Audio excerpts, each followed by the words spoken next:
आचार्य चाणक्य का एक श्लोक है, अन्नादस गुणम पिष्टम पिष्टादस गुणम पयः पयसोतष्ट गुणम मांसम मांसादस गुणम घृतम। देखिए इस श्लोक का मतलब है अन्न से 10 गुना अधिक ऊर्जा होती है उसके आटे में, आटे से 10 गुना अधिक बल होता है दूध में, और दूध से 8 गुना अधिक बल होता है मांस में, और मांसाहार से भी 10 गुना अधिक बल होता है घी में। सर कट जाते थे मगर धड़ लड़ते रहते थे। क्या उस जमाने के योद्धा भी जिम जाते थे? लोग अक्सर जिम जाते हैं, पसीना बहाते हैं, मसल्स तोड़ मेहनत करते हैं और बॉडी बनाते हैं, लेकिन उनके अंदर वैसा दम नहीं आता जितना किसी जमाने में पृथ्वीराज चौहान और महाराणा प्रताप जैसे योद्धाओं में हुआ करता था। महाराणा प्रताप का वजन 110 किलो से भी ज्यादा था, उनके भाले का वजन 80 किलो था, उनका कवच लगभग 72 किलोग्राम भारी था, और वो अपने साथ 208 किलो की 2 तलवारें रखते थे। तो आपको क्या लगता है, क्या महाराणा प्रताप ने कभी बॉडी बिल्डिंग के बारे में सोचा होगा? नहीं, उस जमाने में शरीर दिखने में कैसा ये मायने नहीं रखता था, बल्कि ये मायने रखता था कि किसके शरीर में कितना दम है। और आज के इस वीडियो में 4 ऐसी चीजों के बारे में बताने वाला हूँ जो आपके शरीर में भरपूर ताकत भर देगी। तो सबसे पहली चीज है प्राणायाम।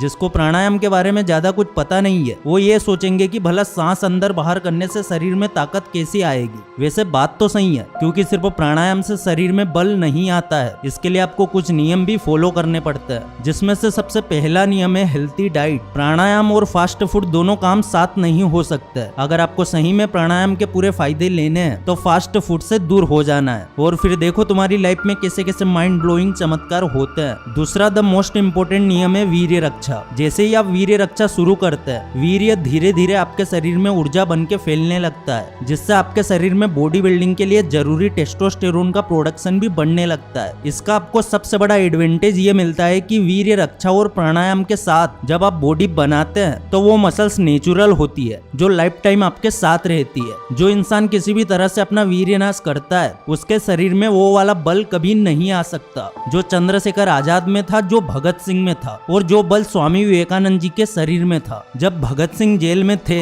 तब उन्होंने भूख हड़ताल की थी जो तकरीबन 1 महीने तक चली थी। इस बीच अंग्रेजों ने काफी कोशिश की उनकी भूख हड़ताल तोड़ने की। जबरदस्ती उनके मुंह में नली डाल के उन्हें खाना खिलाया जाता। सर्दी की रातों में उन्हें बिना कपड़ों के बर्फ पे लेटा के डंडे मारे जाते हैं, लेकिन भगत सिंह ने फिर भी अपनी भूख हड़ताल नहीं तोड़ी। स्वामी दयानंद सरस्वती जी, इन्होंने एक बार एक बैलगाड़ी को सिर्फ एक हाथ से ऐसा पकड़ा था कि बैल हिल तक नहीं पा रहे थे। ये होती है वीर्य रक्षा से मिलने वाली ताकत। इसीलिए हमें अपने वीर्य को हर हाल में बचाना चाहिए। आपने कई बार सुना होगा कि किसी इंसान ने जिम जाके तगड़ी बॉडी बना ली है, और फिर जैसे उसने ब्रेक लिया उसकी मसल्स ग्रोथ या तो अटक जाती है या फिर उसकी बॉडी पहले की तरह ही बन जाती है। लेकिन प्राणायाम और ब्रह्मचर्य पालन करने वालों के साथ ऐसा नहीं होता। उनकी मसल्स ग्रोथ नेचुरली होती है और वो मसल्स हमेशा के लिए होता है। आपने प्राणायाम के जरूरी नियम तो समझ लिए, अब चलिए आपको कुछ पावरफुल प्राणायाम के बारे में बताते हैं। पहला है ब्रह्माम प्राणायाम। ब्रह्मा का मतलब होता है बाहर रखना, और इस प्राणायाम में आपको भी अपनी सांस को बाहर रोकने की कोशिश करनी है। तो सबसे पहले एक चटाई या मेट पे बैठ जाना है, एक गहरी सांस लेना है, फिर सांस को छोड़ देना है और सांस को बाहर रोक के रखना है, और जब आपको घबराहट होने लगे तब तक वापस सांस अंदर लेना है। दूसरा पावरफुल प्राणायाम है अभ्यंतर प्राणायाम। ये प्राणायाम ब्रह्माम का बिल्कुल उल्टा है। सबसे पहले सांस को अंदर लेना है और उसे वहीं पे रोक देना है। इसी के साथ गुदा मार्ग और अपनी मूत्र इंद्री को ऊपर की ओर खींचने की कोशिश करना है। इससे आपका वीर्य नेचुरली ऊपर की ओर बहने लगेगा और शीघ्र पतन और स्वप्न दोष जैसी प्रॉब्लम से आपको छुटकारा मिल जाएगा। तीसरा और सबसे ताकतवर प्राणायाम है अभ्यंतर अक्षेपी प्राणायाम। तो सबसे पहले पद्मासन के पोजीशन में बैठ जाना है, दोनों हाथ सीधे घुटनों पे रखना है और फिर धीरे धीरे सांस अंदर खींचना है। पहले थोड़ी सी सांस लेना है और फिर सांस अंदर ही रोक लेना है। कुछ देर सांस रोकने के बाद फिर से थोड़ी सांस लेना है और अंदर रोक देना है। ऐसे करते करते आपको अपने लंग्स पूरे भर लेने हैं। जब लंग्स पूरे भर जाएंगे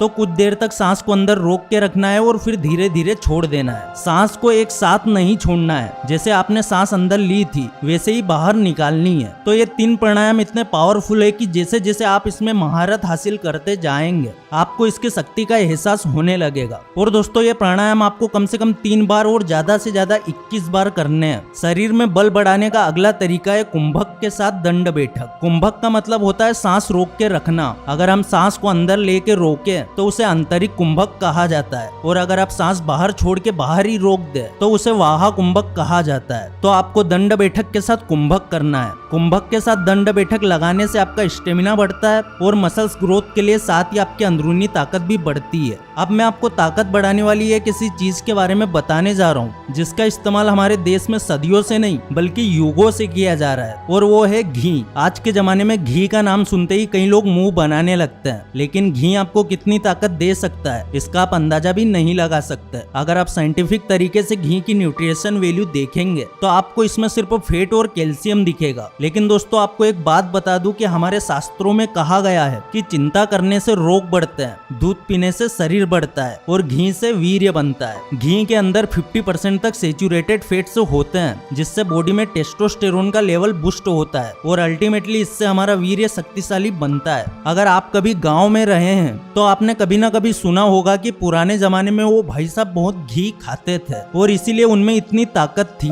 जब मैं गाँव में था तो मैंने सुना था कि पुराने जमाने में एक आदमी ने अपने सर पे पूरी बैलगाड़ी उठा के गाँव के चक्कर लगाए। उसकी शर्त ये थी कि हर एक चक्कर के बाद वो घी में डुबा के खजूर खाएगा। अब आप समझ गए होंगे कि घी इतना महंगा क्यों होता है, लेकिन ये बात जरूर याद रखें कि हमें कोई भी घी नहीं खाना है। आज की दुनिया मिलावट वाली है, बाजार में मिलावटी चीजें बहुत मिलती है, इसीलिए हमें सिर्फ देसी घी पे फोकस करना है। लोग अक्सर बोलते हैं कि घी हजम करना आसान बात नहीं है, ये बात तो सच है। और अगर आपका डाइजेशन भी स्लो है लेकिन आप भी घी खा के एक दमदार इंसान बनना चाहते हैं तो आपको सिर्फ एक काम करना है, आपको हरी सब्जियां खानी है, वो भी सुबह नाश्ते में हरी सब्जियां खाओ, लंच से पहले सलाद खाओ, आपका डाइजेशन अपने आप ठीक हो जाएगा। तो दोस्तों एक बार आप ये 3 तरीके अपनी लाइफ में अप्लाई करके देखो, आपकी लाइफ में ऐसे ऐसे चमत्कार होने लगेंगे कि आप भी सोच में पड़ जाओगे। आज काफी सारे लोग छोटी छोटी बातों पे डिप्रेशन का शिकार हो जाते हैं, जिंदगी से हार मान लेते हैं। कई लोगों का अक्सर मूड स्विंग होता रहता है। उन सभी लोगों को अपनी लाइफ में ये चीजें जरूर करनी चाहिए। आप चाहे कितने ही डिप्रेस्ड हो गए हो, अभी आपको भले ही अपने अंदर एक लूजर वाली फील आ रही हो, लेकिन अगर आपने ब्रह्मचर्य पालन करना शुरू कर दिया, प्राणायाम शुरू कर दिया, तो आपकी लाइफ में इतना बड़ा यू टर्न आएगा कि आपके आसपास के लोग हैरान हो जाएंगे कि इसने ऐसा क्या कर लिया, आखिर इसके अंदर इतना कॉन्फिडेंस कहाँ से आया। बस एक बार इन तरीकों को फॉलो करके देखो, फिर देखो आपकी लाइफ कैसे एक बी ग्रेड मूवी से ब्लॉकबस्टर मूवी बन जाती है। तुम्हारे अंदर इतना आत्मबल होगा कि हर असंभव चीज तुम्हें संभव दिखने लगेगी और उस दिन तुम्हें इस वीडियो की असली वैल्यू समझ में आएगी। अगर इस वीडियो से कुछ भी सीखने को मिला है तो वीडियो को लाइक जरूर कर देना, चैनल पर नए हो सब्सक्राइब जरूर कर देना। फिर से लौटेंगे एक नई वीडियो के साथ, तब तक के लिए धन्यवाद।